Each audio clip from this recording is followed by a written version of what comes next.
everybody. Happy Saturday to you. I hope you are having a great Saturday and an amazing weekend so far. My name is Terrell, and I want to welcome you to another great episode of The Color of Motion. I can't believe it. We are in final countdown mode in the home stretch. This is episode 199. Next week, we will be celebrating the big 200 episode, having a celebration and a party. And I'm going to talk more about that towards the end of the show. But super, super excited about that and hope that you're going to join us for this party. I like to get my confetti going there because it's going to be a party. We're going to have prizes, giveaways, lots of fun. Some past guests may pop in, say hello, spend a little time with us. It's just going to be a day of fun. So I am super, super looking forward to it. Like I said, we are here each and every Saturday after 3 p.m. Central Standard Time live on the YouTube channel, LinkedIn, and the Facebook group and website for the show. But I always kind of highly encourage everybody to get plugged into the YouTube channel, subscribe, hit the bell notification, all that good stuff, comment, like. It helps the algorithm for sure, but it gets you plugged into the community. You know the drill. Hop into the comments, say, hey, where you tuning in from. I always like to say hello to my viewers and friends while I make sure that, we got everything working on channels. Looks like we're all going there. That lets me know everything is working all right. And like I said, this is an interactive show. Man, I am super excited about today's guest. I think I don't have all the housekeeping stuff out there. I have to give a shout out to today's sponsor for the show, DG Graphics. That would not be good. They do all the graphics, overlays, and animations and help us look good and are feverishly getting us ready for next week's episode with all the fun stuff that we're doing. And if you're a business or a brand that's looking to level up or create engaging content, then DG Graphics is the one for you. So check them out. Also, I always have to say and appreciate support for the channel. Buymecoffee.com/Don Terrell. I love a great cup of coffee that helps to support the channel and the content that I do, and for me to continue to bring the great guests that you see every week. All right. I think we're about ready to get this kicked off and ready to go. I am super excited about this. And without further, let me stop this confetti here. Yeah, we'll party later. Again, next week, it's going to be a party. So super, super excited about this next episode for sure, or today's episode for sure, and today's guest. Been trying to get him on for a while, so looking forward to it. I was telling them before the show that 200th episode definitely wouldn't be, I wouldn't be doing it without his summit that he puts on. So we're going to dive deep into that. Without further ado, let's get this train on the tracks, huh?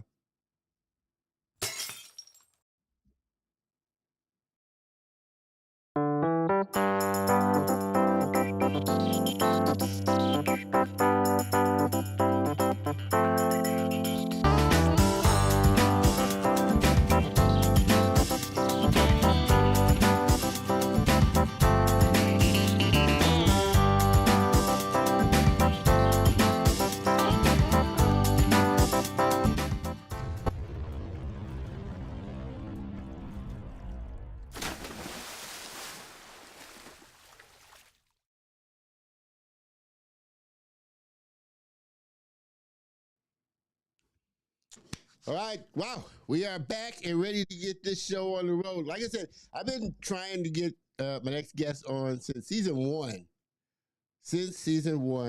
So that tells you 5 years in making.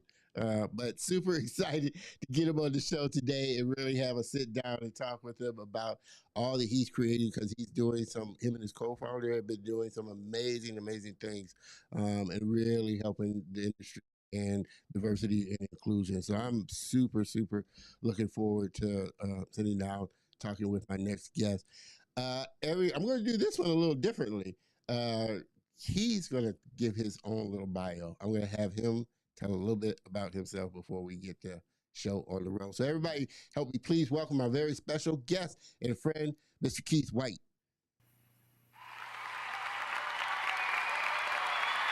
Mr. Keith. Welcome, welcome, welcome. Like I said, 5 years in the making. I'm persistently patient. So I'm super glad to have you on. And I can't thank you enough for coming on and being a part of the Color of Motion family. Like I said, this definitely would not be in fruition if it weren't for what you were doing with AfroAnimation. So I want to start out by giving a little background. Tell us a little bit about, Keith White and you. Yeah, thank you, Don. I love the confetti. Great special effects. Um, yeah, I'm from Tampa, Florida. Went to Howard University. Worked in marketing for IBM and some corporations, sold to the government in DC, and got into television syndication, licensing, and distributing black movies and TV shows. I would say probably the early 2000s.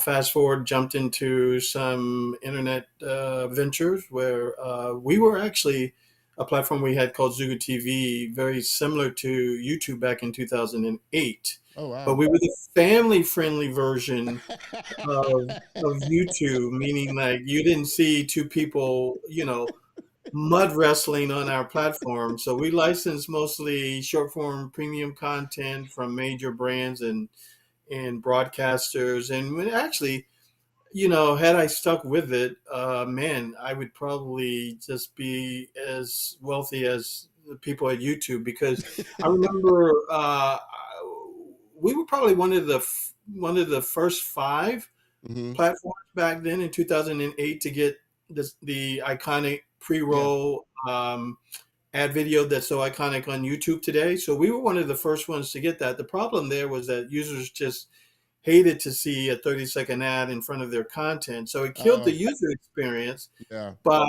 I think when we launched, we were making, from an ad perspective, like almost 250,000 a quarter. Mm. But YouTube sort of waited about 4 years before it introduced ads, and so it sort of cleared out all the suckers. But all that being said, I've developed a number of different digital platforms in the U.S. as well as in other countries, ranging from video apps to two-way communications to mobile payment to e-commerce. And in 2020, I started working on a short form entertainment video app that was the opposite, the family friendly version of TikTok. Sticking with that sort of premium play short form, and was looking for a creator community with a pain point. And Uh-huh. that was when the pandemic took off. A number of things happened, like the George Floyd incident, Yeah. and a lot of corporations in the U.S. said, "Hey, we need to be on the right side of history, and we have to do better." And I had read also in the press that there was a lack of diversity among the studios, or lack of women representation. Yeah. And really, more as a marketeer than an animator, I really don't know much about the animation pipeline, but I am a damn good marketeer. Uh, I, Obviously, because it's doing well for sure. So you're a great marketer. yeah, so connecting the different dots, and just thinking with my marketing cap, I Googled to see during the pandemic, since everybody was doing an online conference during the pandemic, if well, first, how I got to the Black animation vertical was I started coming across a lot of amazing illustration work during the pandemic on Instagram. And I was just like really floored and impressed. Like the talent was just insane. I don't think I had ever, seen that before. So, um, given all the different things I just said, I just simply Googled to see if, having built the app, we were looking for a creator community. I had looked to see if a animation conference had ever been done, among Black animators. And when I Google, I couldn't find anything. I was a Wow. little shocked, Wow. but as a marketeer, what that made me recognize is that at least at that point, the vertical wasn't organized because they had never met.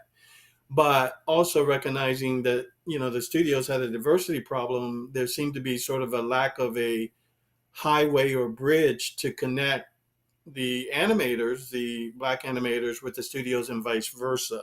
Yeah. And so I thought, well, if we could, create or build that highway to connect the two sides, one, not just for the studios to connect with black animators and vice versa, but also to enable black animators to know each other, like Yeah. because of the lack of an organized sort of conference. And so we started out in 2021 with an online platform called Hop In, which is Yeah. everything you can almost do in an in-person conference, you can do virtually. Yeah. And so we did that. And I thought, well, an in-person or a virtual conference might be 10 cents on the dollar. I think I put up about $20,000, and I said, well, let me just throw some gum at the wall and see if there really, some pain points. One of the things that we did do, because we know, we didn't want price to be a burden. Plus, we were a new brand. We just, I decided not to charge creators, to attend. And the turnout, we pulled together a team in 3 months, and we pulled off the first AfroAnimation 1.0 Oh yeah. online that had 1,700 creators show up. Not I just, was one of them. yeah, not just within the U.S., but I had done a lot of projects overseas, so I wanted it to be an international footprint in terms of its conference. And so, we Yeah. did our paid and our organic social media marketing both in the U.S., in the Caribbean, in Africa, and Western Europe. And I would say probably in that first year, about 40% of our audience came from overseas, not just within Overseas. the US, but Yeah. also, of course, across the US. So we were really happy about that. We had a couple of sponsors. I believe Kevin Hart's Laugh Out Loud Network was one of our first initial sponsors in 2021, Toon Boom, and some others.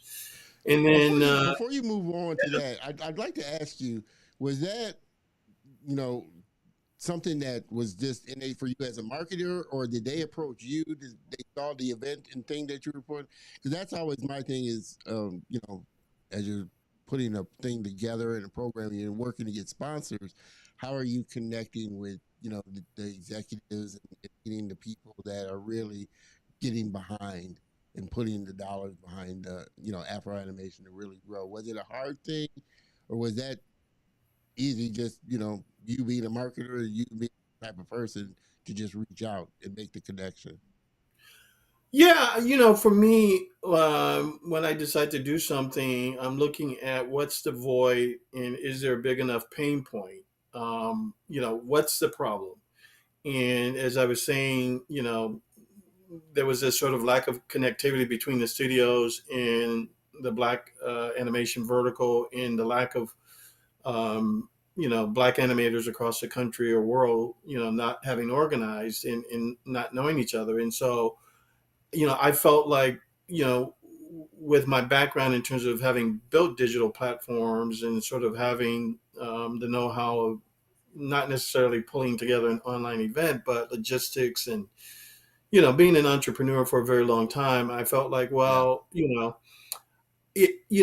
I believe there's a big problem here, and I think that we can solve it. It's going to take some upfront money. We don't know if, we'll get that money back, but let's take a shot at it, because I start with the problem. And I thought that the problem was in fact there based on, all the tea leaves that I was reading in the press and all the other things that I spoke about. And so it was just really a hunch, and then leadership. Like, Yeah. we're going to do this. If we lose the 20,000, then, we'll cry the next day. But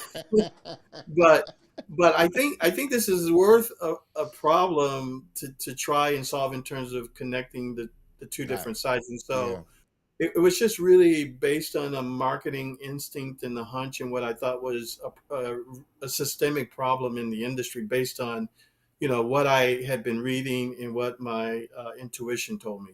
Yeah. Yeah.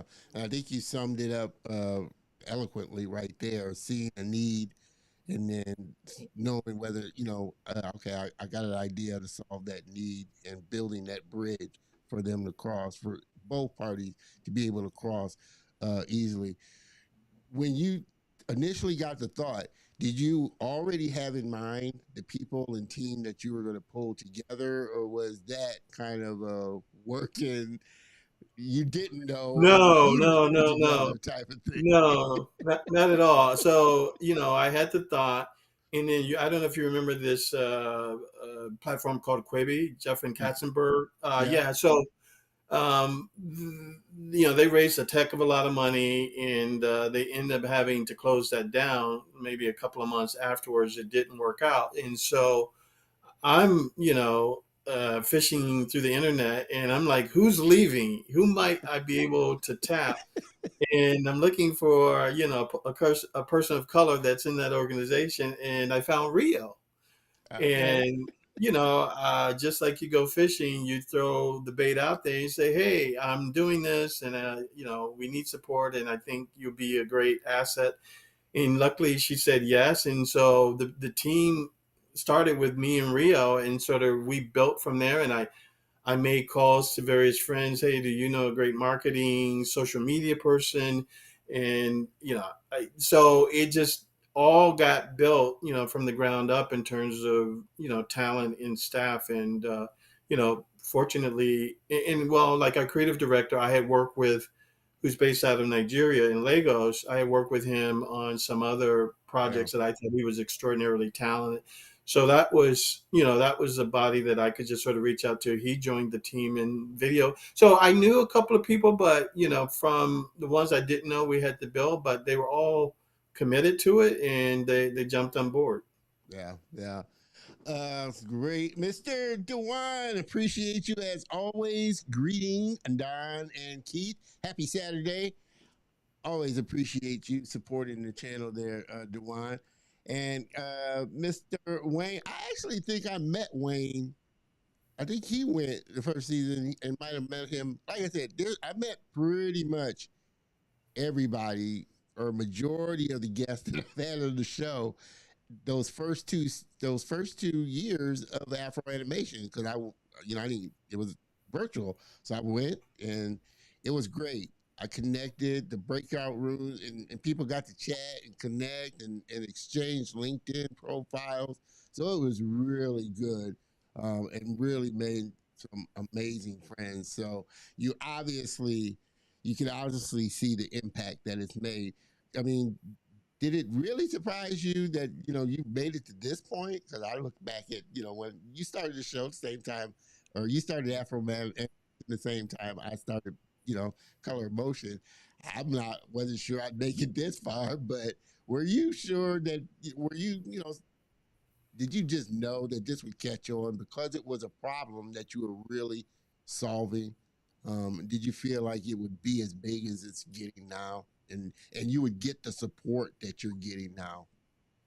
No, no, I had no idea because prior to Afro Animation, there was no data to support anything. Like we didn't know how big the black animation market was. We didn't, as I said, the first year and the second year we subsidized and didn't charge for the online platform for the creators. I think the first year for the studios was a proof of concept. Yeah, So once we passed the first year, we executed very well. Then I think the studios started supporting us, and so it sort of ramped up year by year. Just coming with interesting programming, and really looking at the or I'm sorry, the post user data reports, and yeah. feedback that we get to look at, like what people are saying, so that we can plan for the next year. So it's like, okay, well, we had a successful year moderately, let's try it again and see what happens the next year. And so in 2022, we doubled down on a lot of different things, because then we had a proof of concept, we had data, and so we could leverage that data to know how to market more effectively. And then I think positive word of mouth campaign, where people Yeah, like came online, and they had the yeah, connectivity and the networking, and It even was if you want to great. call it speed dating animation kind of thing. Yeah, it was great. I mean, Yeah. And then, it was a real time messaging. So we really made sure, like, in addition to the panel discussions or so-called talking heads, that people really connected. So the networking was really a powerful thing. I think you think about it like, well, if you haven't seen like your family member in 10 years, this was the family reunion for Black animators. And yeah, so the joy, the happiness, but also, one thing I learned about the community is animators are very, very passionate about their space. And so yeah, that really helped, because I can't benchmark it against a lot of other things, but to my surprise, I was like, wow, this is an infinity of passion and commitment to yeah, this industry. And so that, it kind of makes it an easy sell. So the thing that we have to do, the next year is say, look at we look at what we've done and what can we do to build on top of that? What can we bring, that's fundamentally different and new, and what can we add? And so, when we went around to 2022 and we had all of this foundation, we were able to scale from 1,700 users to I think 4,700 in the mhm, second year, all online. yeah. I don't know how we did that and maintain the foundation not crashing, Hopin was a very good platform, and we had a Yeah, really, it really was. Yeah, so. I think we just, kept exceeding our expectations to the fact that, a little after or post pandemic, 2023 is when we decided to do our first in person or hybrid conference. That was both initially 2023, both virtual and in person in Burbank at the Marriott. yeah. Well, and speaking of that, because now, as you were mentioned, before we jumped on the episode, it's you dropped the virtual portion of it and it's strictly in person for the most part, correct? Yeah. Um, so what was, I mean, fundamentally the shift from that, going from that to an in-person event, what did you kind of realize as far as like what people were kind of craving? Obviously I think it exploded because a lot of people were cooped up during pandemic, so they were just ready to get out and get into this environment. But as far as the people not being able to obviously make it out there every year, being able to have that same experience like you did, year one and year two. Yeah, so I think you hit the nail dead on the head. Like, people have been pent up from the pandemic, and so people put a premium on in-person events, and I think we benefited from that. I think you probably remember hearing about some concerts were like $1,300 for nosebleed seats, Yeah. like People were just craving to be 2000. like, Like, I'll pay like whatever. I should have been in the concert business because Yeah, you'd have cleaned they up. cleaned up. They cleaned up in 2023. Like, what? I remember I used to go to a concert for $100, 150, Oh man. 1,200. But we did benefit from, the claustrophobic effect of the pandemic, and I think people put a premium on in-person events. But also, remember, like, uh, online is probably the next best thing to being Yeah. in person. Yeah. You remember that? I think it was an AT&T commercial, something like that. But in person is just on a whole nother Oh level. yeah. Like, Yeah. where you get to see people, you get to hug them, you get to talk to them face. I mean, like, you can't After replace, parties and like, all that stuff. yeah, you remember, like, when I think it was DVRs came around, they say, "Oh, Yeah. nobody's ever going to the theater anymore." Well, you can't replicate like a date, in a theater versus Yeah. sitting at home on the couch. It's like in-person experiences are just, what they are. They are premium, and so we benefited from that. But we did the transition of having a virtual in 2023 alongside the in person because we didn't want to lose the international audience that we had built, Mhm, yeah. largely coming out of Africa.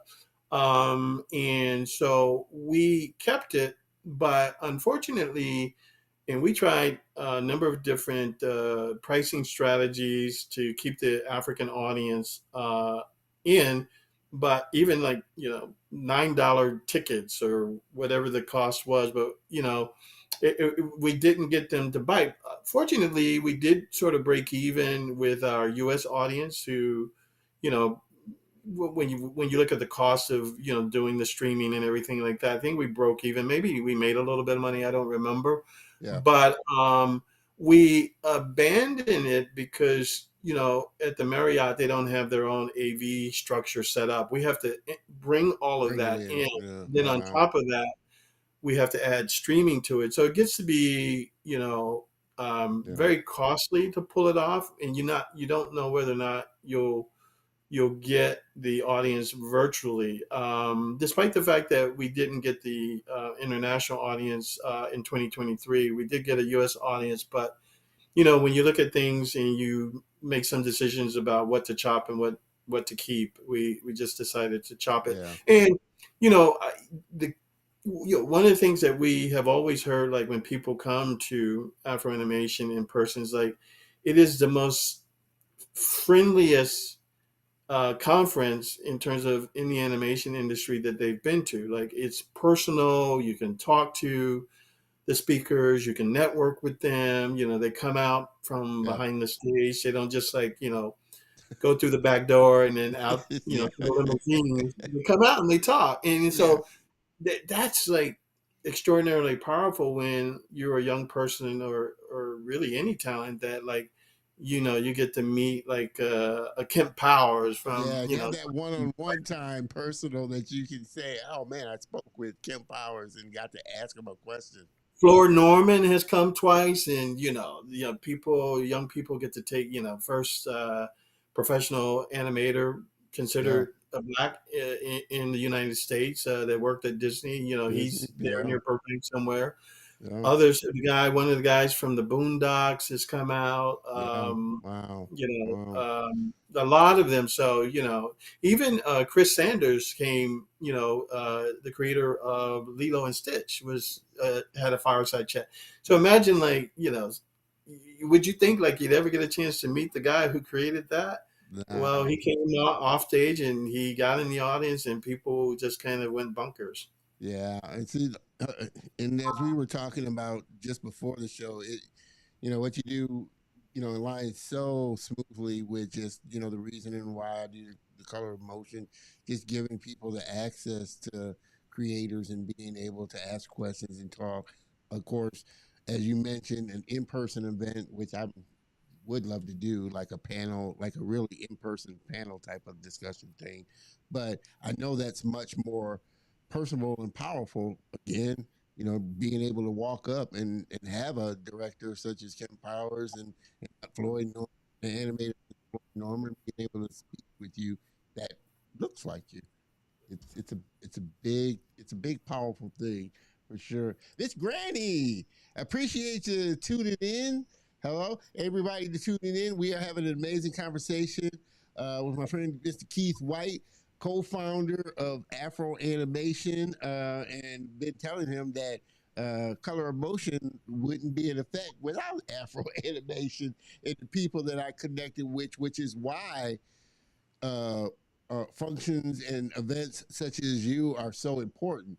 Um, as you mentioned, what I realized, the industry really is tight knit, and people tend to know each other and work with each other and are really supportive of each other within this industry. So that's a big thing that I've learned, just connecting, making friends with people. Like you said, it's a very tight and close knit industry, for sure. But I would say I would add to that, like especially for young people. One of our first keynote speakers in 2021 online out of Canada. She was with the UN out of Canada. She said something very profound that stuck with me, and I use it a lot. Like, you cannot become what you cannot see.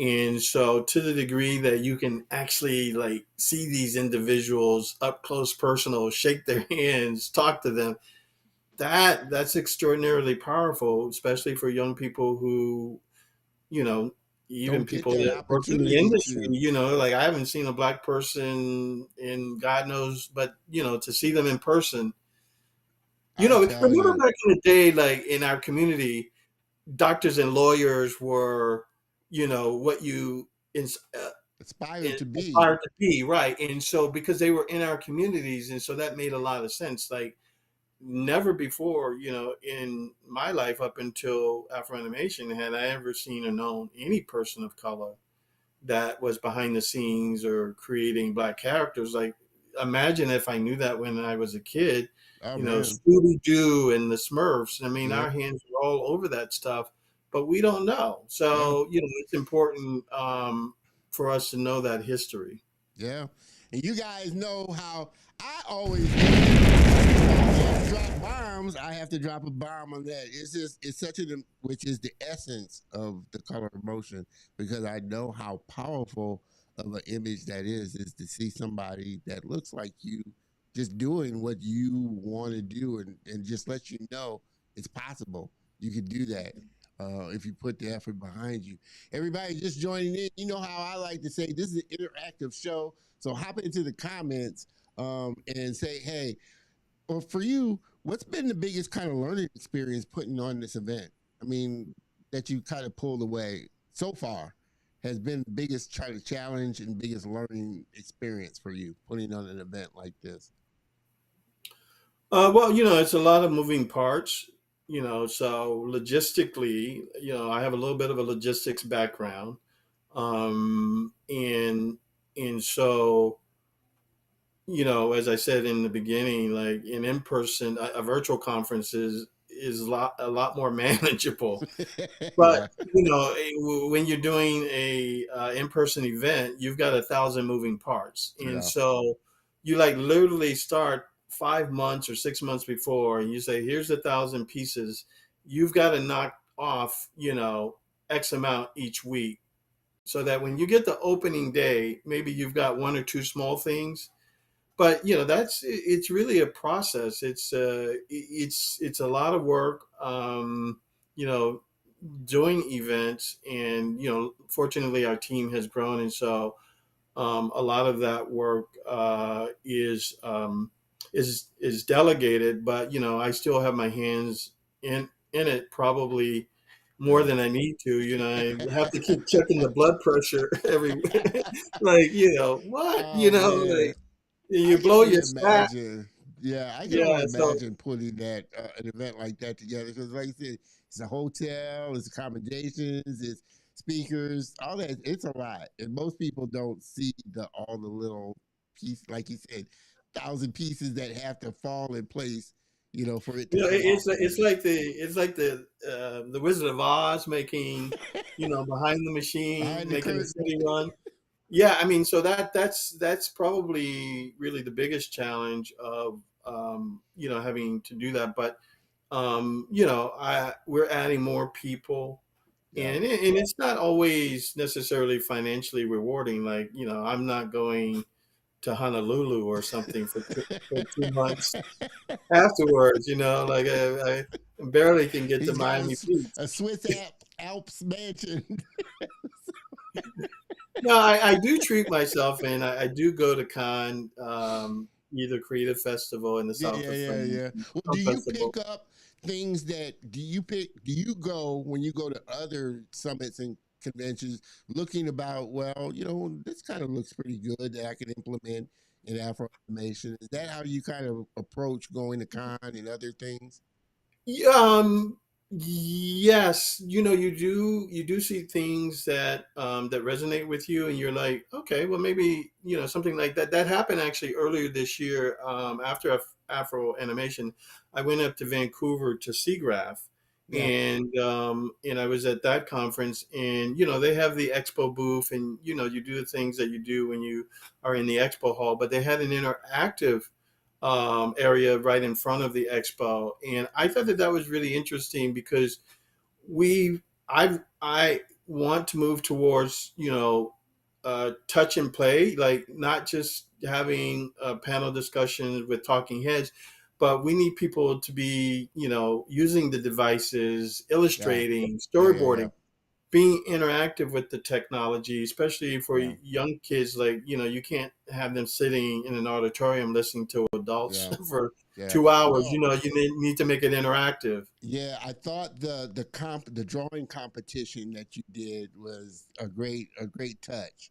It really got people interactive with the conference, and I'm a big proponent of how interactive is your brand, to engage people. It's great to give out information, but to have them engage with the products and the softwares and the companies.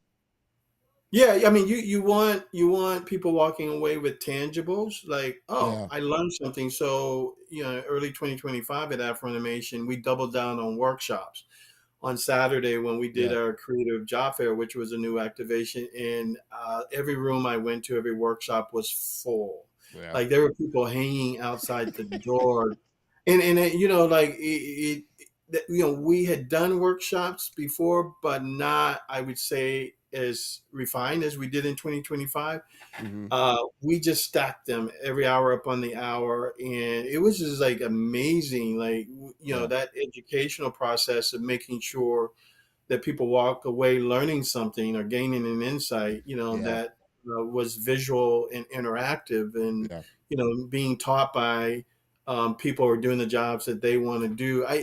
Very, very powerful stuff. So, what we try to do is add, those kinds of things, every year. Kind of like, how you ask yourself, well, what does iPhone and Samsung come out with a new phone every 3 months? Like, you can't tell the difference of what those features are, but there's a market for new phones. oh yeah, So yeah, you always want to, like, keep pushing the edge of the envelope, trying new things. And so we're creating what we call a digital graphics lab, which is going to, for 2026, it's really going to put our interactive day on steroids. And then we started a mini me gaming track in 2025 earlier this year, and that was very yeah, interactive. We saw the engagement there, so we're going to bring that back, and we're going to double down on that. We're going to double down on the workshops. yeah, So, we put everything on the table, and we take a cutting knife to some, and we add to others. yeah. No, I think that the hands-on approach um, is the best approach, and it's funny because it kind of plays along with what I've kind of learned or discovered, just as far as social media and the content that I post. People are really more engaged on the process of how you're doing stuff rather than the end product. So having people just engage with whatever it is that you're doing is their way of being kind of interactive with you, and just even more so when you have live events, having physical interaction, it just connects even more. I'm a visual learner. Like, here's a funny story. Like, when I grew up, my mom, kept us in the church like 5 times a week. And, I don't know, I must have like a very, very short attention span, because on Sundays, in 15, 20 minutes, my mom be pitching me, and then we would do Bible study. We would do Bible study on Monday, and young men's prayer on Wednesday. And they would always put me in the front row because my head would be on the deacon, like, so they would get me up as quickly as possible. So, like, if you not like stimulating my mind, and that lasted really, honestly, all the way up until my corporate Oh man, training in Rochester. Once I graduated from yeah. Howard, like, I went to go work and train. Well, I went to get trained up in Rochester, and after lunch I had the itis. I was out. I grew out Yeah. of it. I don't know how, but Oh man. yeah. But I think So most creative people are like that. They have to be stimulated to keep them just engaged with what they're doing, whether they're artists or whether they're a writer or whether they're a sculptor. They have to be stimulated physically to just keep them. And I'm pretty sure when they were younger, they were the ADH type that, they just have to be stimulated yeah, and treated the right and educated the right way and given the right stimuli right. to encourage them to move forward. Yeah, this is gonna be funny, and I'm not, trying to be disrespectful here, but I remember my first year in college. or maybe it was first or second year, I don't remember, but it was down in Miami, at the HBCU, and we had this French woman. I'll never forget her, Madame. Shoot, I want to say Duvalier, but that was the president's wife. But this lady was so beautiful and gorgeous. Like I learned so much French. I was so happy to go to that class. I'm like, That class was full. yeah, Madame Verdier or something. Yeah, I think was her name. Like she's just, oh man, man, I was happy to learn French. Oh man, too funny. It's too funny. Oh man, everybody jumping in. You know the drill. Hop into the comments and say hey where we're tuning in from. We are having an amazing conversation with my man Keith White, co-founder of Afro Animation Summit, without which, Color Motion would not probably be here, for sure. Um, for you, has it well, I want to ask this because obviously the core thing and the core essence of Afro animation is to really promote and highlight diversity and inclusion within the industry. And obviously, with our current administration, that's getting attacked, and a lot of DEI and inclusion is getting dismantled. Have you found that, obviously there are companies that are still, despite what's going on in the government, they're still doing and still backing a lot of the organization. What have you found within this current organization moving, just speaking with corporations and about what you're doing and getting them to partner underneath this current organization that we're in? Yeah, so I believe they are doubling down. So here's my take on how everything unfolded.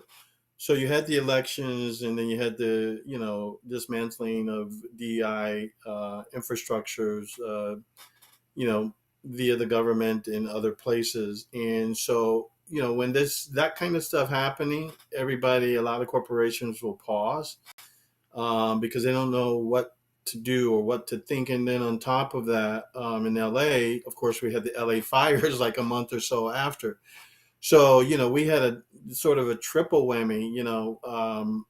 The year before, there were a lot of hiring freezes. Then we had this dismantling of DEI.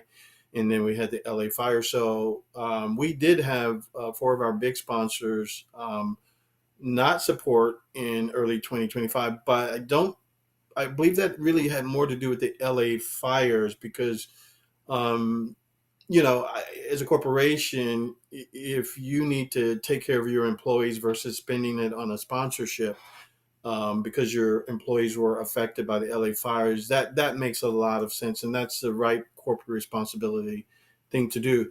I think now that time has passed, and I think companies kind of see what's going on with respect to the DEI destruction in some form or fashion. I think Hollywood has made a decision that entertainment is diversity. Like we have to tell our stories to the widest audience possible. So Yeah. alienating a group just doesn't sit well. And so and I think California is probably it's a blue state, so it's probably more liberal. And Yeah. I think that the decisions that I've seen, when we put out our sponsorship package for this year versus any other time, within 3 days, we had more sponsors booking meetings, which normally would take a couple of months, than we've ever had in the history of Afro animation. So I think, they understand what's going on in the industry. I think that they've made a corporate decision about what's in their best interest, and Hmm. that's to be supportive of groups and not to disconnect themselves. And even one of the surprises was I'm not going to give any names, but if I say too much, you'll know who it is anyway. That was going through a merger that needed the government's approval, and I think Mm. one of the things that was told, like you're not going to have any DEI initiatives. I don't know if that meant like within your employee structure versus your marketing structure, but we. I was hesitant to send a proposal to them because I'm like, oh wow, they got their marching orders from the White House, and doesn't seem like they would be supportive. But I'm like, okay, Yeah, you never know. And I sent it to them, and to my surprise, they like, I want to take a meeting. We're yeah. interested. I feel like it. Well, I mean, obviously, the big companies. There are those big companies that are directly tied to the government or have some kind of interest, best interest tied with the government. But I would figure it would be in a company's best interest to do what's, like you said, morally right. I mean, it's diversity. Everything is telling stories is diversity. So as a company, you're employing, trying to tell stories from all angles. I would figure it would be in their best interest to, regardless of what the government says, just morally picking the right person for the right job. I'm not saying that, and I think, I'm not trying to get deep into a political thing, but I think DEI has been kind of twisted around as to really what it is. But Well, I just mean, having the right person. the studios don't have contracts with the government. I mean, the way the government can beat up on you is if you have contracts with them, Yeah. and tell you what you can and cannot do. So I think from that perspective, studios can't be pushed around. And I think that from a corporate standpoint, morally or however you want to call it, it's just good business Business. to be to go after the widest audience that you can. I mean, like, what are you going to do? Like cut a whole audience off because the White House says, this and that? Like that would be catastrophic to your bottom line. I don't think so. True. So true. So true. And you guys out in the audience, chime in. Let me know what you think as well. Um, oh, and we are going to in a minute show a little bit of Keith's presentation. He's speaking doing a presentation for D-Day, you were saying, right? Yeah, so DNEG asked me, DNEG Animation out of the UK, to do a presentation for their Black History Month. So October is Black History Month in the UK, and so they have a series called the Inspire series, I believe. Oh, And I so didn't know they they they had a had Black asked, History Month in the UK. That's interesting. yeah, I didn't know they had a Black History I, Month in I the I UK. didn't know either. Yeah, I didn't know either. So, Sorry, so UK. I did something called the evolution of Black animation from margin to mainstream, and more than happy just to share a few slides from that. Yeah, we're going to dive into that. I want to ask you this question because I was thinking about it, leading up to, through the week, leading up to this. And I don't know if you've had a chance to have maybe conversations with some of the creators, but I thought it would be interesting from your take because your other business, Gig Flick, is an AI driven, although it's data driven for resume analyzing, it's a different kind of AI. But um, just from the talk, I'm sure you've heard, talk with creators and their feelings toward generative AI. But just being in the AI space, kind of your perception of, do you feel like our thoughts and our feelings are kind of overblown as far as generative AI and our approach and thoughts on AI as it comes into our industry and space? Well, I think generative AI, as it relates to video and images, there definitely needs to be guardrails around that, so that you're not replicating a likeness, in instilling something in perpetuity from an artist that, rightfully they don't get to share in the monetary benefits of that. So I do think either from the government, probably, which is where it should come from, that there should be some, guardrails around that. Pretty much how, YouTube protects Yeah, intellectual music rights, and they have technology that can detect whether or not, you're using an intellectual property. So I think around generative AI, around images and video, certainly there needs to be technology for protection. But I think when you look at other benefits around AI, as you mentioned, GigFlick, which is an AI resume analyzer, it's an enabling tool. yeah, So it takes your resume once you upload it, and it analyzes each section of your resume, and it tells you what your strengths and weaknesses are in each section. It scores each section, So that is really a benefit. Like if you have an interview or you have the opportunity to submit your resume for an opportunity, you want to go in um, in the best light that you can. Like, Yeah. I'm an okay writer, but things like that, tools, ChatGPT, they make me a more effective Yeah. writer in research. So, there are tools that do enable. Like I've even talked to a few friends of mine, or doctors, or family therapists, and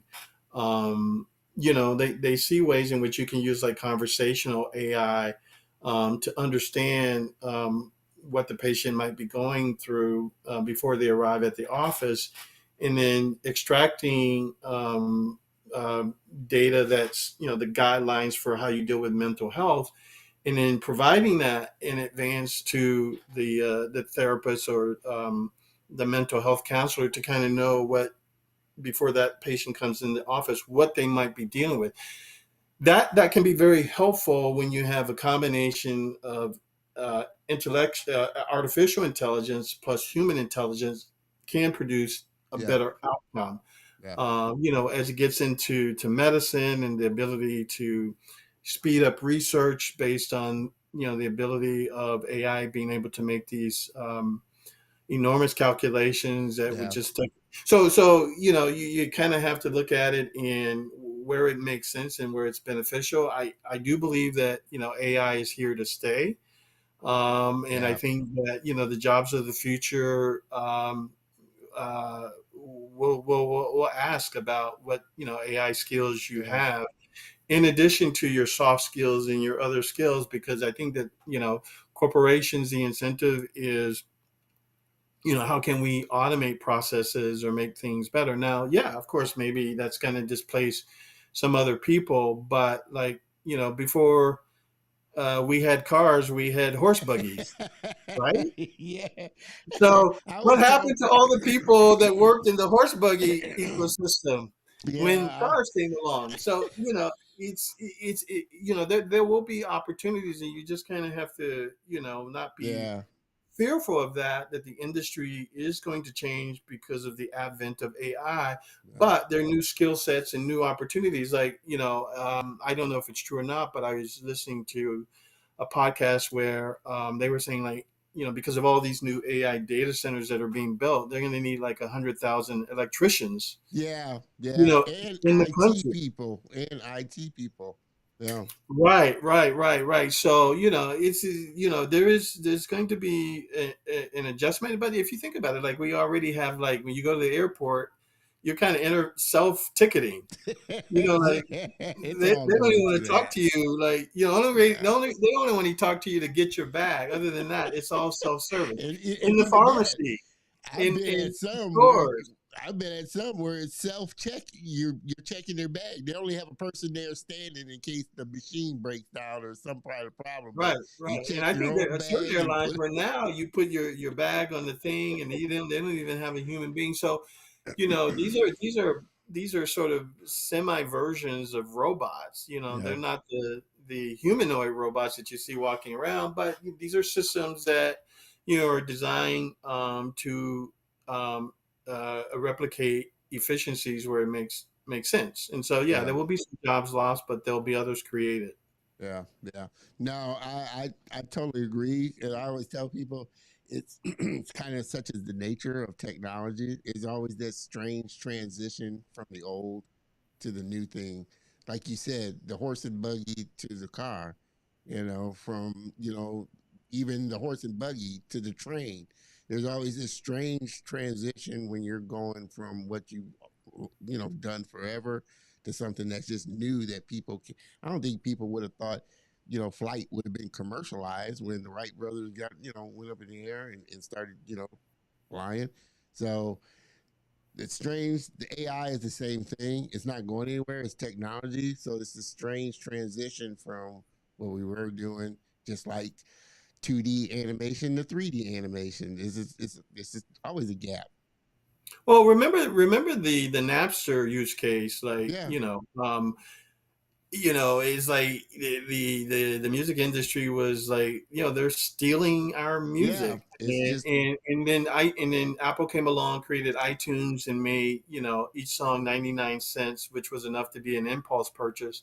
And they took back the industry. Like, it was easier to buy the song for 99 cents than to sit in your yeah, dorm room or wherever you were trying to jig and get yeah, free music.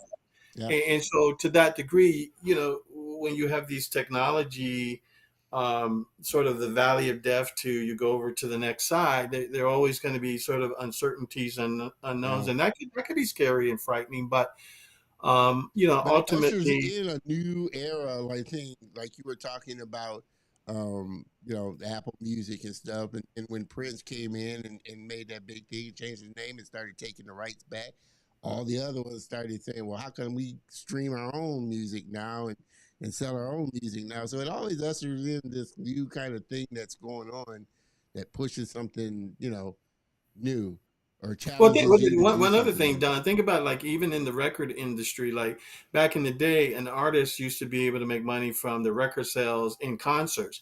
And then Spotify came along and codified and commercialized that, got in bed with the record industry. And now it's very difficult to make money off of a sell of an album unless you're like Drake or someone. But now all the money is in concerts. And so you're like, okay, now I understand why a Beyonce ticket starts at $1,200, because I still don't. I don't know. But I get people it pay it. though. Oh, People pay it. trust I me. had friends. I had friends from the U.S. go all the way over to England because the tickets were cheaper for her concert in England than it was in the U.S. Oh man. Oh man. Yeah, people will pay it, and they make big money. And like you said, it makes money. And artists realize that. I'm before we dive into your presentation, I'm curious along this line. How do you see it in this time now, as for creators and people that are creator, because we have all these streaming channels and all these avenues now to get content and IP out there. How do you see it as in this time that we're in? Well, it's a tough time. I have to admit, for creators, because the golden standard was, not in every case, but I'm going to go work for a studio, or I'm going to go get my deal with the studio. And in the animation space, whether there are about 7 or 8 large studios. Yeah. And you think about it, like in the hood, you may have 500 kids on the court all wanting to be an NBA player, but maybe only about 10 or 15. So what happens to everybody else?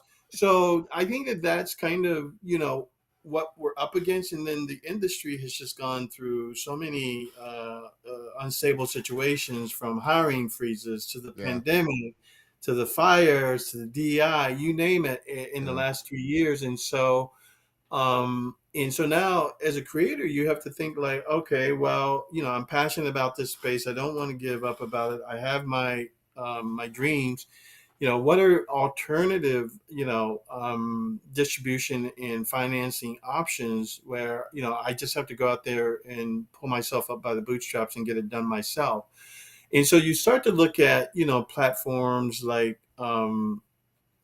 YouTube, which has become harder and harder, to generate money from.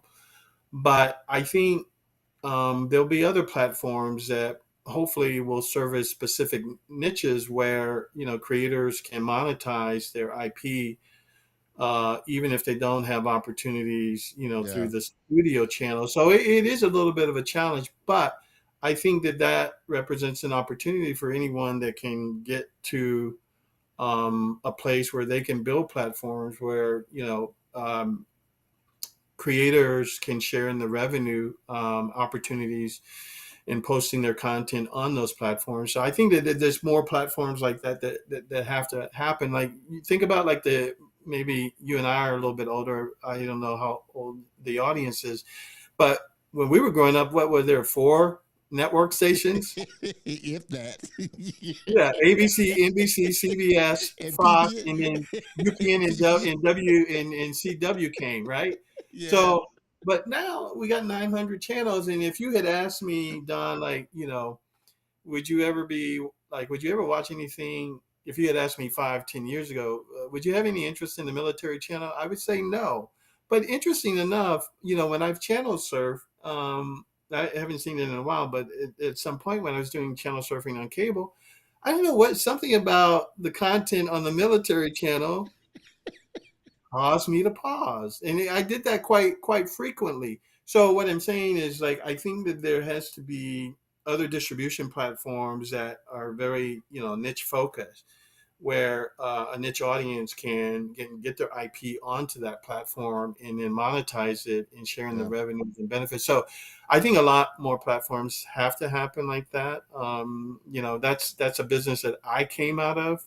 Prior to this, I was talking a little bit about it, and I'm thinking about it again. We'll see what happens, but I think that there's space for some other things. yeah, yeah. And that, I mean, I'm finding that a lot of creators that one I follow and two I talk to, there it's not just one thing that they're making their revenue from. They make most of them don't hardly make anything off of YouTube, but they have other things, whether it's courses, Patreon, sponsors, just other things. It's like one creator said, it's all just a little piece that adds up to their whole revenue type of thing. Now you may get that one oddity creator like MKDHC and Mr. Beast that just just making millions off of that, but the majority of them are they got a lot of lines out there that they're trying to bring revenue streams in from nowadays. So Sorry to this is say, but you really do have to be a Jamaican. You have to have 5 jobs in this industry.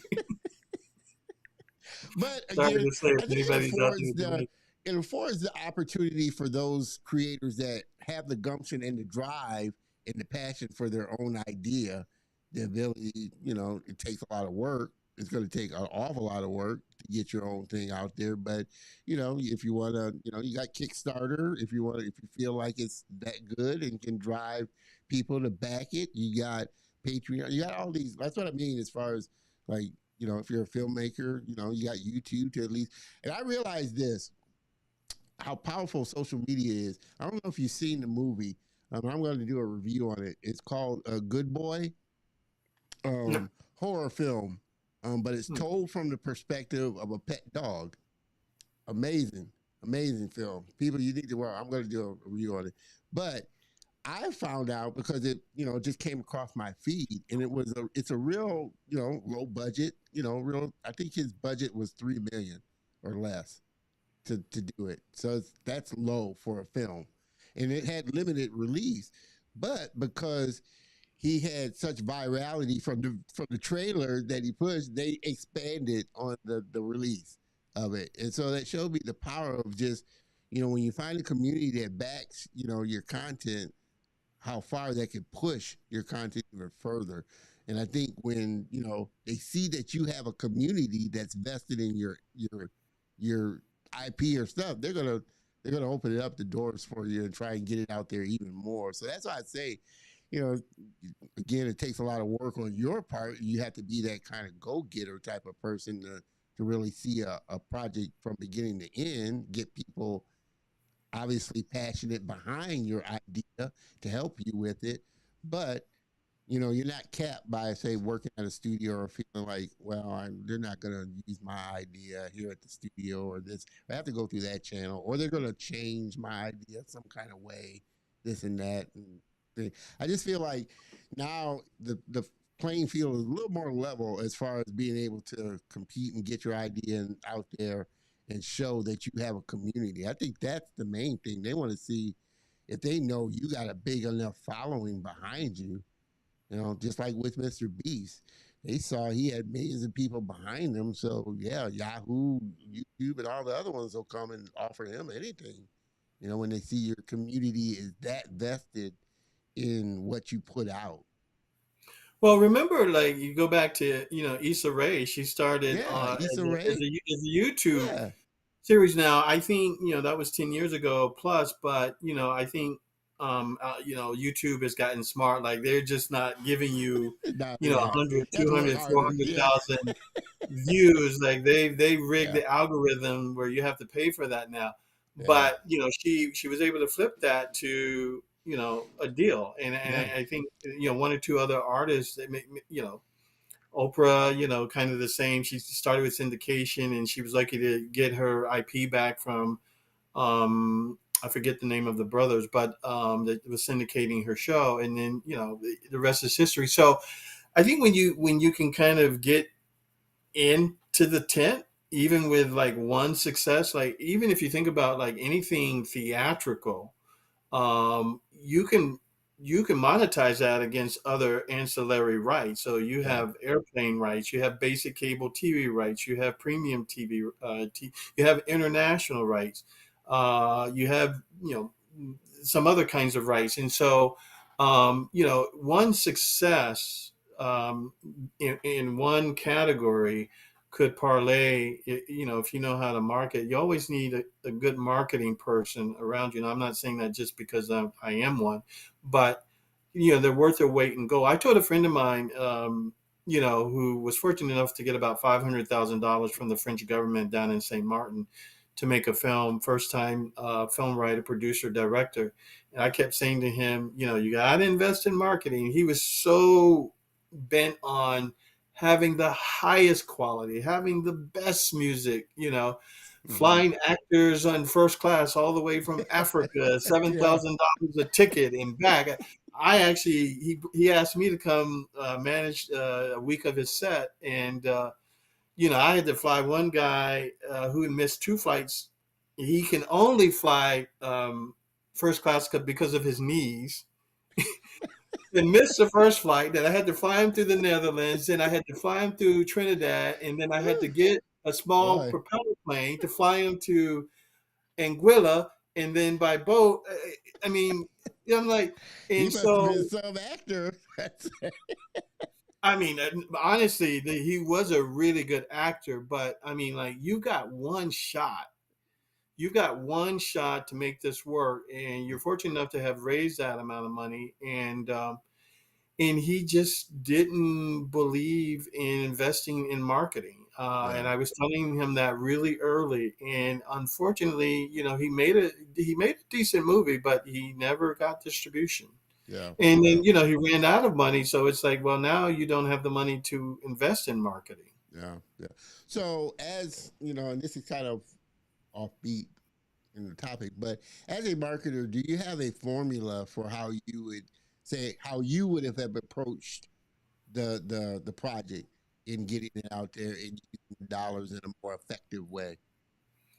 Yeah, I mean, my whole thing is I'm always sort of, like that velociraptor in Jurassic Park, you're testing the fence. Yeah, I'm like I'm pre-selling. Like I'm trying to get a feel for, if this product is viable, if it's something that someone wants, am I getting some traction on it? Because there's a way that you can kind of do some kind of what we call minimum viable product that's in the technology space, but maybe yeah, the trailer or sizzle reel kind of acts as that, and you get sort of early feedback from the audience that you want to sell to before you go full throttle into sinking this amount of money into a film. I mean, if you're a proven producer artist, then chances are maybe you may not have to go through that process, but in a lot of things that I do, I try to pre-market, yeah, pre-sell to yeah. get a sense of the market. Yeah, which I guess in a sense is what Kickstarter is. It's kind of a MVP. Is this a viable thing? Will it make the base minimum of what you're trying to get? Okay, it doesn't. Then maybe is it the right, or maybe I need to tweak it some way to kind of see Well, whether.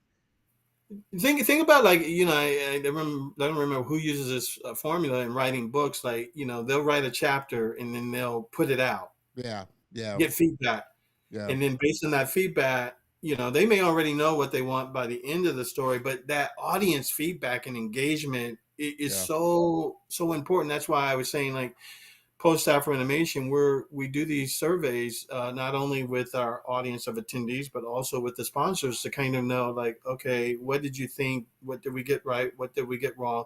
And you're using that data to refine for what you do next. Yeah, yeah.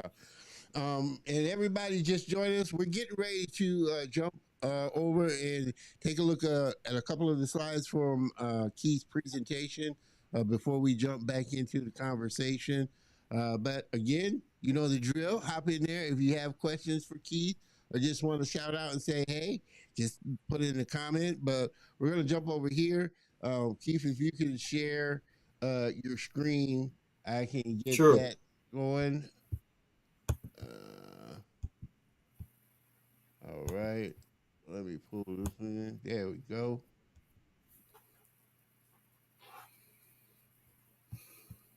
Cover my face. We'll put it right there.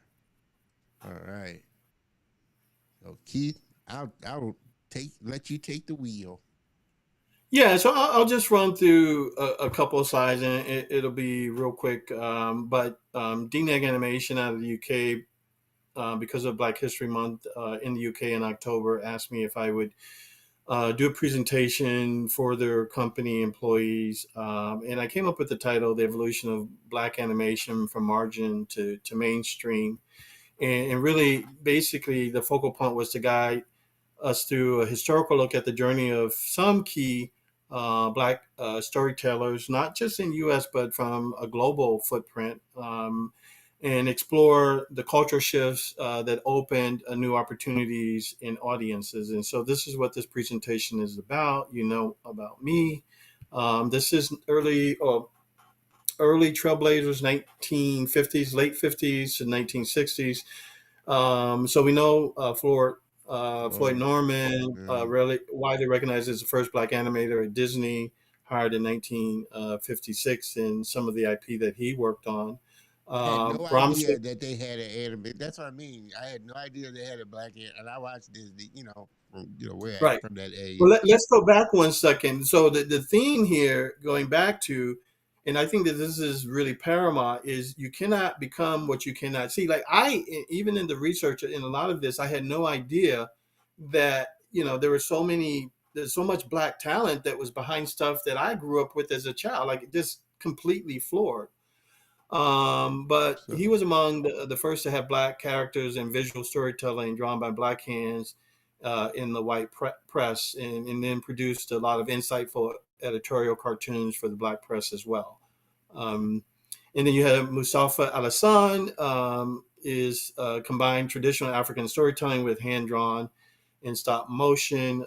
He's considered the father of African animation. 1970s to the 1980s. Leo Sullivan. This is one yeah. that holds special to my heart because he had called me 2 or 3 days before he passed away, and basically he said, don't forget my legacy. He called me from the hospital. I didn't know he was sick. Wow. And but I didn't even know at that time that that he worked for Hanna Barbera, and he had this founded this company with Floyd Norman, Wow. and that Flintstones and Scooby Doo were cartoons I grew up on. Classics. Yeah, they're just Yeah, classics. Brenda Banks is considered the first African American woman that worked as a professional animator, and she had a hand in on the Flip Wilson show. That was if you Flip. remember that. Geraldine. Who doesn't remember Yeah, Geraldine. I Geraldine? mean, yeah, and the Smurfs, the Simpsons, like incredible. Because my parents would watch that, and we would just laugh our butts off. Wow. Moving internationally to Avaleria, who is out of Brazil, and he started in Hungary, where I think he was taught animation, and moved back to Brazil and started Photogramma, producing shorts and training in animation. um, Early Black British animation figures. So Parker, whose short animated films winner of the British Animation Awards, was also nominated as a BAFTA in 2008 and selected for a Sundance Film Festival. Continued presentation around 2000s. Of course, we know our man Bruce Smith. I had no idea. I Yeah. remember going to the movies to see Space Jam. Yeah. Of course, we all know the Proud Family and Bruce's been to Afro Animation a number of different times. Aaron McGruder Aaron in the Magruder. Boondocks, so we know him. Kid Cudi Yeah. and Intergalactica. I Amazing animation. If you haven't yep, yep, seen that, that's still on. I think it's still on Netflix. Yeah, you can check it yep. out. So moving to black-led breakouts in the advent of cable TV and streaming platforms. So Matthew Cherry, of course, Yeah. for Hair Love. So yeah, hair love. I didn't even know he was an NFL player, an ex-NFL player. So and Yeah, I that didn't know. started I didn't know that he was started in as a short, animation. I knew he huh? was a football player. I didn't know he Yeah, was into animation yeah, or exactly, storytelling. exactly. Exactly. I think he started out maybe with maybe a Kickstarter project, and then Sony Animation got wind Yeah, of it, and the rest is history. Hamid Ibrahim, who was involved, well, he's based out of the UK, but they also have partners in Kenya with the Kongali Media, and they yeah, were behind Kigali. Yeah, the Disney Plus. What is it? EY Iwaju, EYU, Iwaju. EYU, Yeah, EYU, EYU. So, Triggerfish, South Africa, Triggerfish. the African Anthology series, Yeah, Kazazimoto, Generation Anthony Fire. Silverstone. He was on Anthony Silverstone out of Triggerfish. He'd been on. Yep, Yeah, yep. And they had about 16 of the producers and creators of the different shorts come to Afro Animation yeah, 2023. That was pretty amazing. Lion Forge, yeah. which is owned by the richest black man in the U.S. Yeah. EY New. I didn't know they, was behind Drawn In. So, Yeah. I even learned a lot from all of this.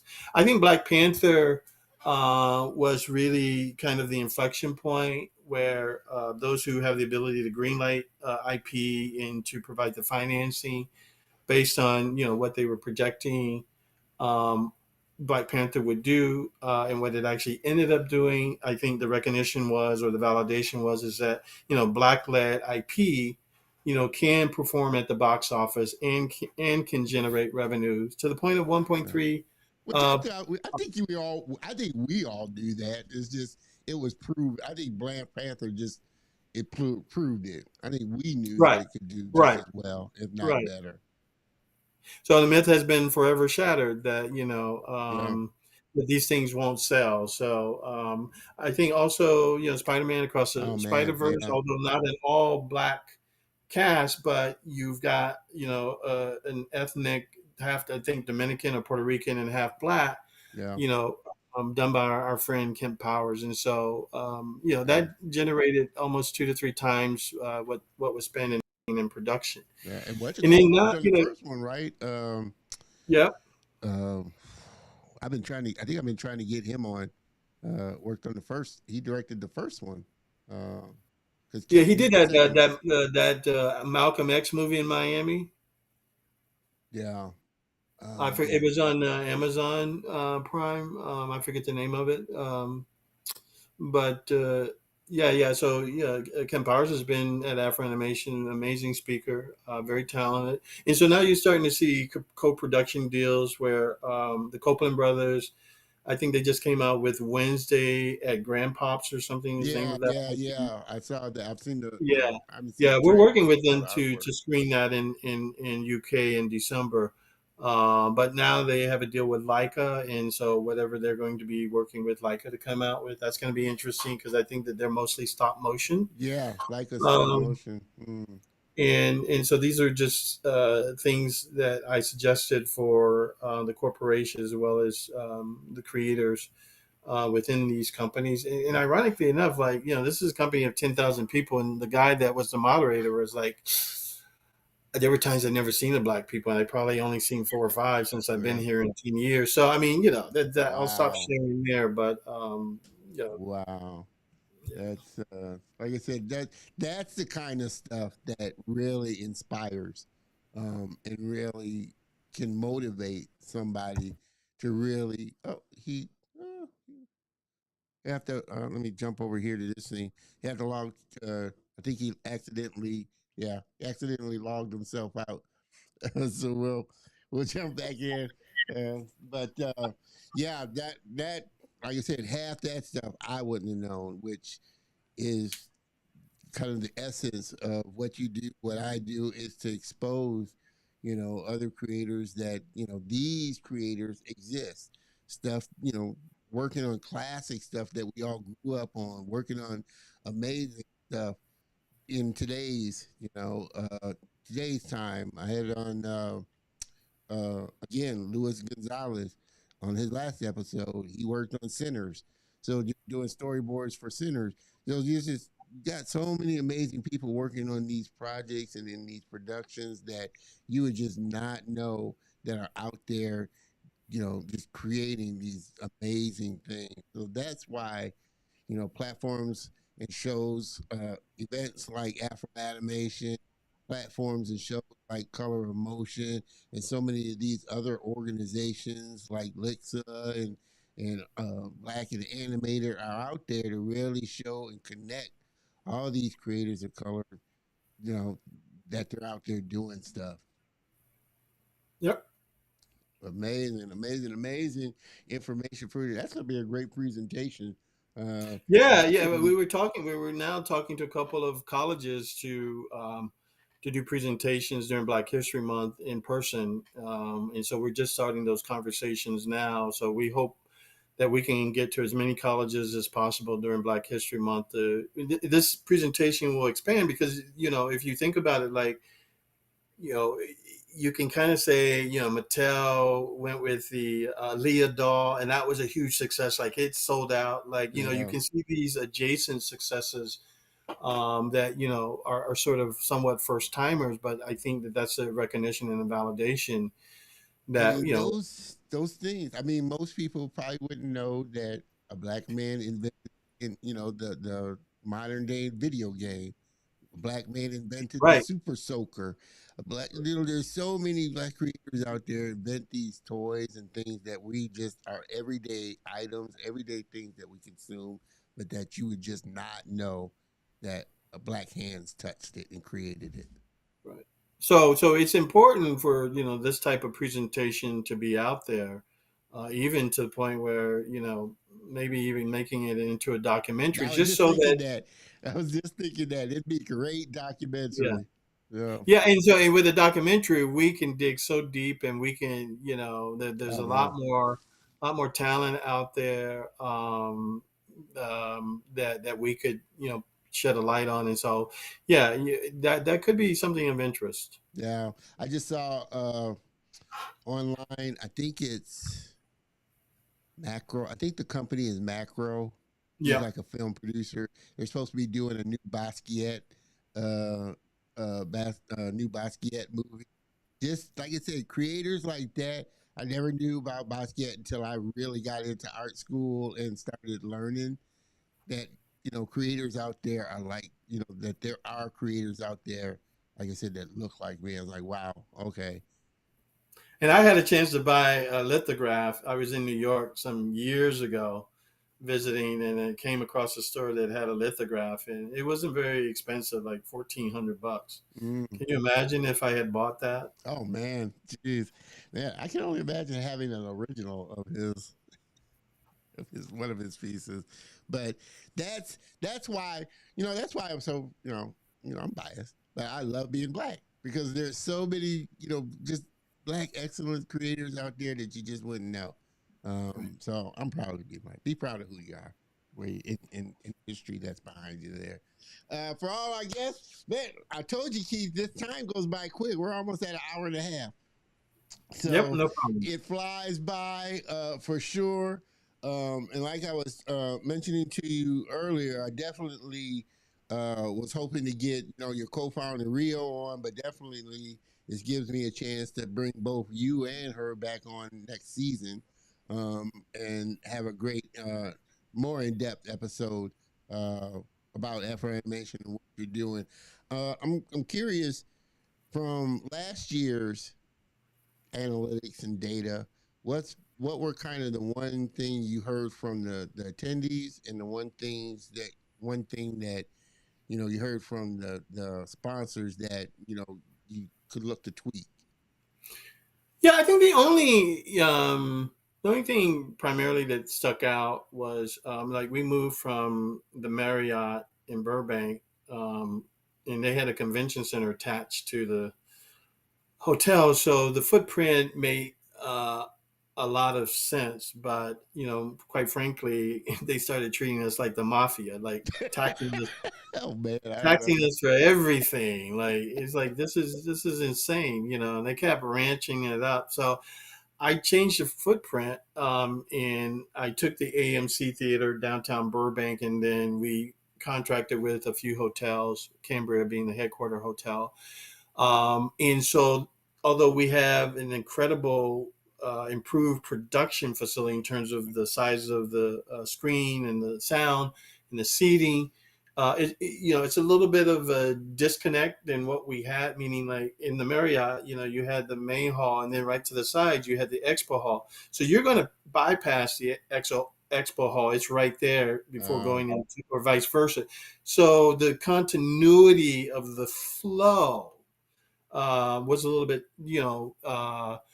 different. And I think there's ways that we can manage that, because we did have an expo, but it was a little bit disconnected from where the theater was, and I think mm, some people bypassed it. And then, we did this creative job fair on Saturday, and that was just bunkers. Like, we had like 350 people show up for that. And luckily, we had enough booths and sponsors there in the courtyard. And then we also, did simultaneously or in parallel these workshops. And that space maybe could be maybe a little bit bigger, because if we bring that back in, and we're bringing in like the interactive part on mobile and jobs and yeah, the digital graphics, I can see how it could get to be a tight space. Well, I would say certainly a great positive was we doubled down on the workshops, and the workshops were just completely amazing. yeah, yeah, Most of them were, and then we did, the interactive. The first year we did a illustration competition. yeah, This yeah, year we did a storyboard competition, and so yeah, we had the yeah, Raycom pen pads, and people were yeah. shouting. No, We had the 'cause dinosaur in there, I think I remember seeing. I can't remember who won it, but wasn't the prize a trip to Annecy? Oh yeah, yeah, yeah. So I yeah, in remember somebody 2024. posting that. I won the trip to Annecy, the Yeah, competition yeah. and stuff. I was No, like, it oh, wasn't Annecy. It was the Cannes Creative Festival Can't in Creative Festival. French Riviera. Yeah, so we partner with a New York company, um, and they sent about 30 young Black people down to Cannes Nice. Creative Festival, Wow. Cannes Film, and so they gave us two slots, and so as part of the giveaway was this Yeah. free all paid expense trip to the south of France. Nice, nice, man. I know that had to be a priceless. That's what they were saying. That was a priceless.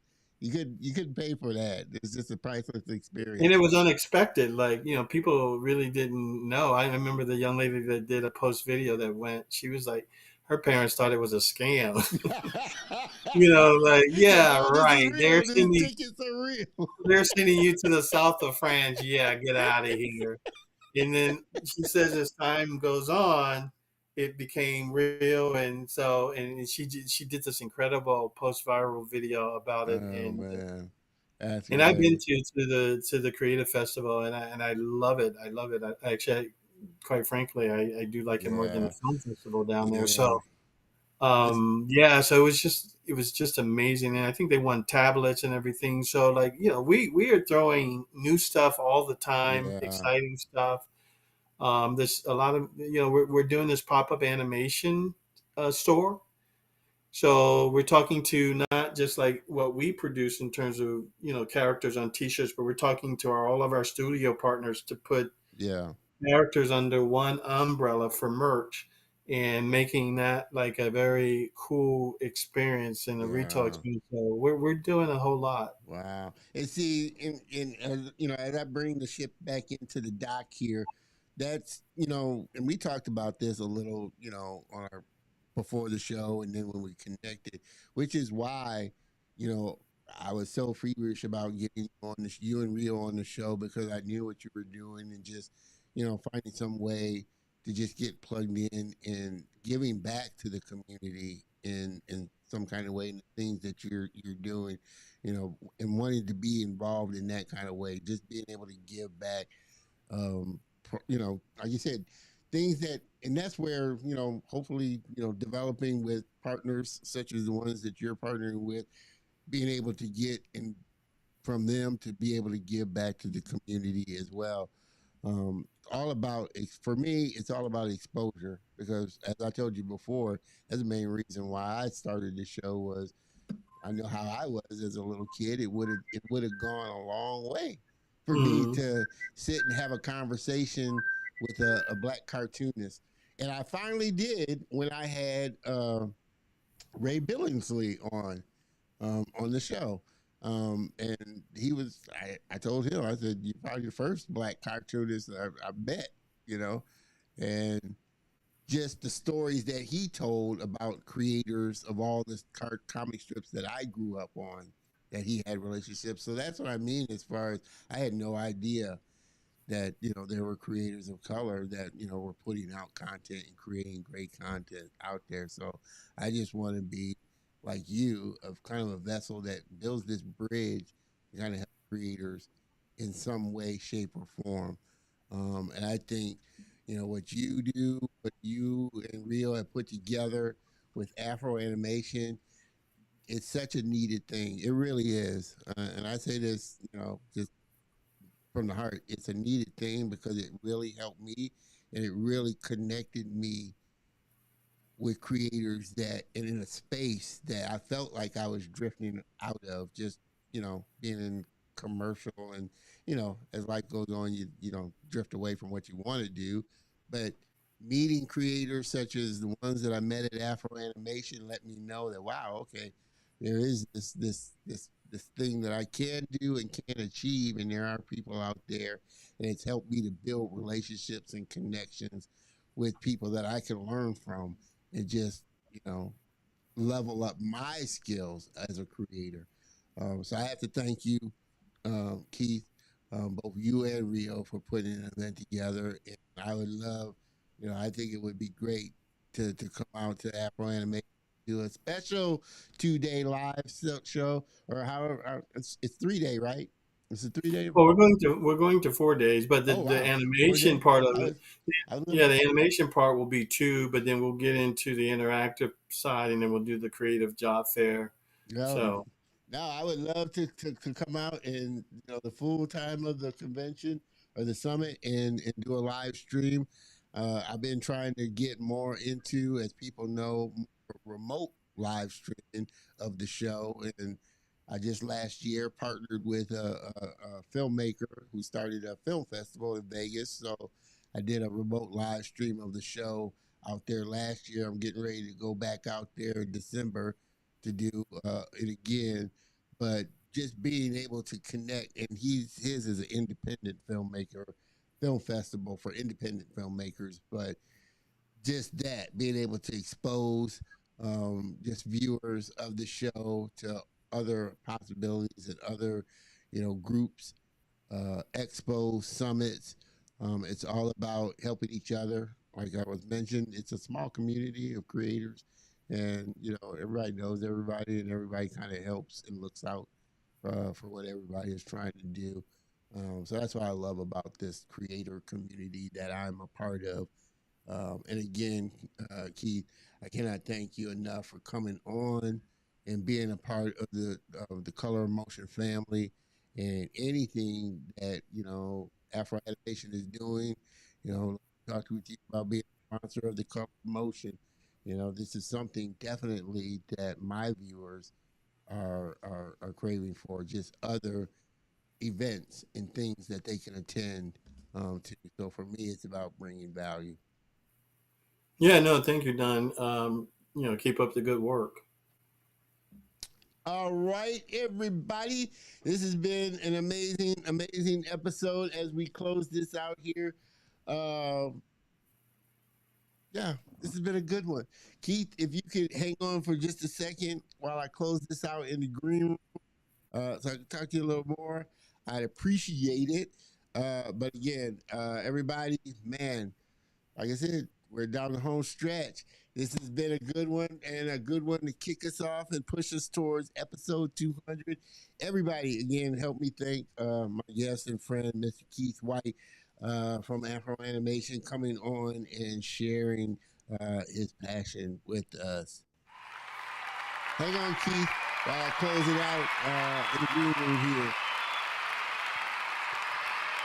Everybody, man, oh man, oh man, oh man. I need to put my confetti on, while we're partying here. Let me get my confetti going.